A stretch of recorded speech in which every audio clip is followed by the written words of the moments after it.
In the early 1800s, the dense forests and untamed rivers of Kentucky were home to many a rugged frontiersman, but none was as infamous as Jim Bowie. Born into a world where survival often depended on sheer brutality, Bowie quickly distinguished himself as a man not to be trifled with. His name became synonymous with a blade he designed, the Bowie knife, a weapon perfectly suited for the violent life he led. Jim Bowie was not a man of idle hands. His obsession with creating the perfect weapon led him to forge the Bowie knife, a blade with a deadly edge and a razor-sharp point. This knife was not just a tool, it was an extension of Bowie himself, a testament to his ruthlessness and his willingness to kill without hesitation. Word of the Bowie knife spread quickly through the frontier. Its lethal effectiveness in close combat made it a coveted possession, and its creator became a legend. However, Bowie's reputation was built on more than just his knife, it was built on the blood of those who dared to cross him. Jim Bowie's thirst for power and wealth led him into the dark world of slave smuggling. Partnering with his brother Rezin, he made a fortune illegally importing slaves into the United States, evading the authorities with cunning and ruthless efficiency. The Bowie's operations were marked by a level of brutality that was shocking even by the standards of the time. Bowie's treatment of his human cargo was merciless.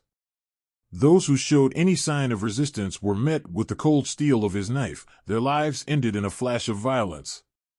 His disdain for those of the wrong skin color knew no bounds, and he took a perverse pleasure in asserting his dominance through fear and force.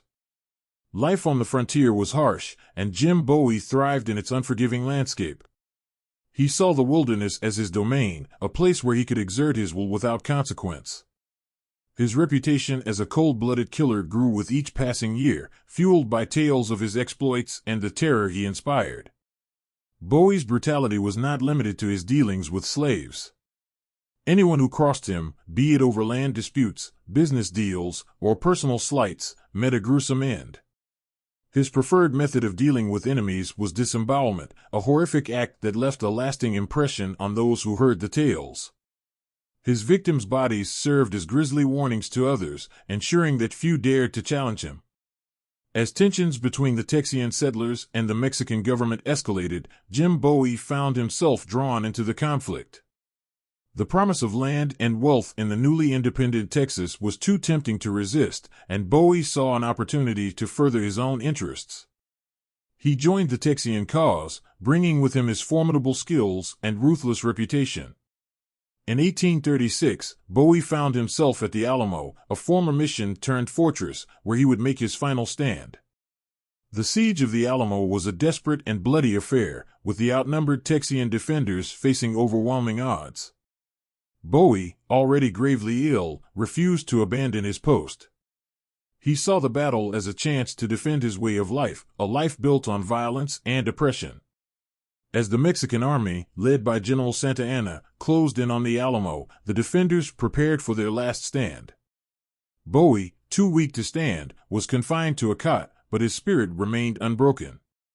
He ordered his men to position him where he could continue to fight, his Bowie knife at the ready. The final assault on the Alamo was swift and brutal. Mexican soldiers poured over the walls, overwhelming the defenders with sheer numbers. Despite his condition, Bowie fought with a ferocity that shocked even his enemies. He wielded his knife with deadly precision, taking as many lives as he could before he was finally overpowered. Jim Bowie died at the Alamo, but his legend lived on. To some, he was a hero who fought valiantly for Texian independence.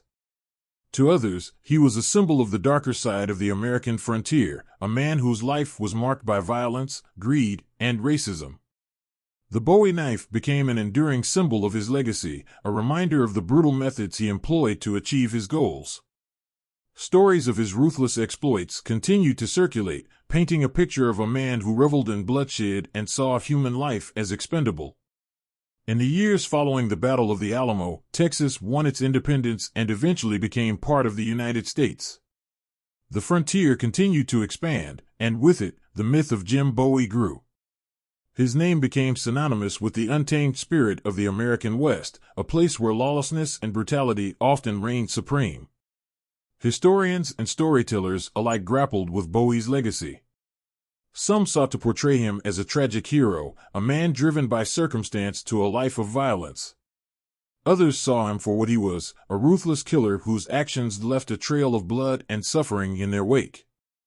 Jim Bowie's story serves as a cautionary tale about the dangers of unchecked ambition and the human capacity for cruelty.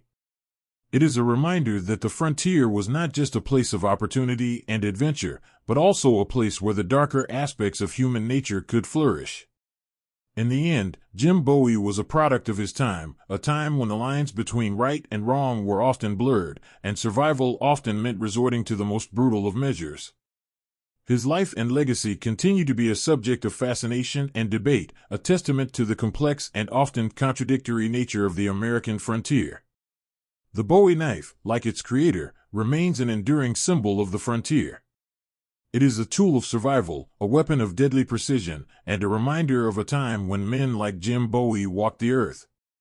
It is a symbol of both human ingenuity and the capacity for violence, a fitting legacy for a man who lived and died by the blade.